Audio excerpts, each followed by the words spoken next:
হচ্ছে আদরের পিতনি। তো কোলে নিয়ে আমার সোনামণি, একে বলে আদরের পুতলা। দেখো তোমরা, একবার আদরের পুতলা।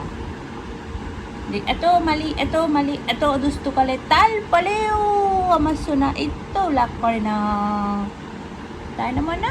ওলে সোনা পাখি, তুপে তুপে তু করলে দেবো। যা যা তুই চলে যা, তোকে যা, চলে যা, বের করে দিছি তো মাথা, যা, মশারির ভিতরে মশা ঢুকবে, তুই যা, তুই তোর বিছানায় তুই ঘুমা, যা যা। দেখো এখন অভিনয়, মানে ও পুরো একটা অভিনয় জানে। এখন যে বলেছি যে চলে যা, তাহলে ও ভাবতেছে যে তাহলে তো আমাকে এখন বের করে দিবে, তাই এখন ঘুমের ভাব ধরছে। দেখুন দেখুন, চোখ বন্ধ, হাত ধরলে চোখ বন্ধ করে ফেলছে। এই যা, তো কুছ দা, এই তো কুছ, তো কুছ, এই তো কুছ, দেখুন, যা যা তুই চলে যা, চলে যা, তোকে নিবো না, যা। আবার সাতু সাতু করছে, আবার সাতু সাতু করছে, এত কুছ, তো কুছ, যা তুই, তুই যা, নেমে যা, তোকে নেবো না।